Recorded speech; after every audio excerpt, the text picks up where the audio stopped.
સરપંચના દીકરા હો એટલે તમારે ગામમાં રિવોલ્વર લઈને ફરવાની પરવાનગી મળી જતી હોય તેવા વેમ રાખનારા લબરમુછિયાઓને કાયદાનું ભાન કરાવવું જ જોઈએ। અને એવી જ એક ઘટના સામે આવી છે જે ગામમાં રિવોલ્વર અને તીક્ષ્ણ હથિયારો લઈને આતંક મચાવનારાઓને કદાચ લાગ્યું હશે કે કાયદો તેમના ખિસ્સામાં છે, પરંતુ વડોદરાના લામડાપુરામાં આખરે પોલીસની એવી એન્ટ્રી થઈ કે જે લોકો થોડા દિવસ પહેલાં ગામમાં દાદાગીરી બતાવી રહ્યા હતા એ જ લોકો આજે ગ્રામજનો સામે હાથ જોડીને માફી માંગતા જોવા મળ્યા। સવાલ એ છે કે જો કાયદાનો ડર પહેલાંથી જ હોત તો શું ગામમાં આટલો ત્રાસ સર્જાયો હોત? પોલીસ તેવા લોકોને પકડી તો લે છે, પરંતુ શું તેમને કાયદાનો ડર બેસે છે ખરો? આવો વિગતે વાત કરીએ શું છે સમગ્ર ઘટના આ અહેવાલમાં। નમસ્કાર, હું ચિરાગ વર્ષાબેન, આપ જોઈ રહ્યા છો સ્વમાન। વડોદરા જિલ્લાના સાવલી તાલુકાના લામડાપુરા ગામમાં સરપંચના પુત્ર ઉપેન્દ્રસિંહ ઉર્ફે મુન્નો પરમાર અને તેના સાગરીતો સામે ગંભીર આરોપો સામે આવ્યા છે। અને આરોપ છે કે બારૂદી ગુંડાઓને સાથે રાખીને ગામમાં ધાક બેસાડવાનો પ્રયાસ કરવામાં આવ્યો, તીક્ષ્ણ હથિયારો અને રિવોલ્વર સાથે ગામમાં પ્રવેશ કરીને વાહનોમાં તોડફોડ કરવામાં આવી અને સામાન્ય લોકોને ડરાવી ધમકાવવાનો પ્રયાસ થયો। આ ઘટનાએ માત્ર મિલકતને નુકસાન પહોંચાડ્યું નથી, પરંતુ ગામના લોકોના મનમાં ભયનું વાતાવરણ ઊભું કર્યું। મહિલાઓ, વૃદ્ધો અને યુવાનોમાં પણ ડરનો માહોલ ફેલાયો। લોકો પોતાના જ ગામમાં અસુરક્ષિતતા અનુભવતા હતા, પરંતુ આ વખતે પોલીસ મૌન રહી નહીં।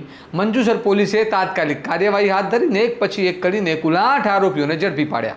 ત્યારબાદ તમામ આરોપીઓને ગામમાં જ લઈ જઈ ઘટનાનું રિકન્સ્ટ્રક્શન કરવામાં આવ્યું, જેથી સમગ્ર ઘટનાની હકીકત સામે આવી શકે।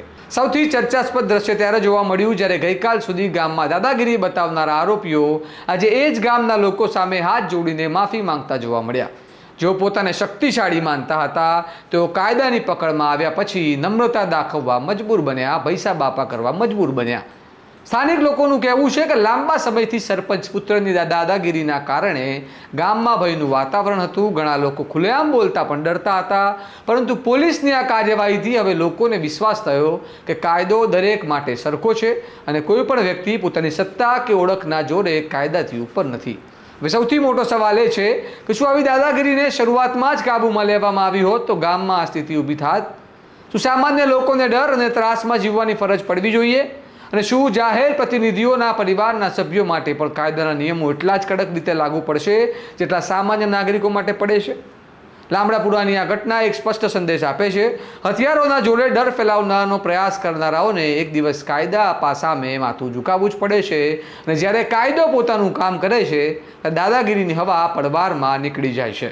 અને ઉપરાંત પોલીસને પણ તે સમજવાની જરૂર છે કે જો નાગરિકોમાં ફરીથી પોલીસ પ્રત્યે સન્માન પાછું જોઈતું હોય તો આવા લોકો સામે કડક કાર્યવાહી કરવી પડશે અને કાયદાનો ડર સ્થાપિત કરવો પડશે।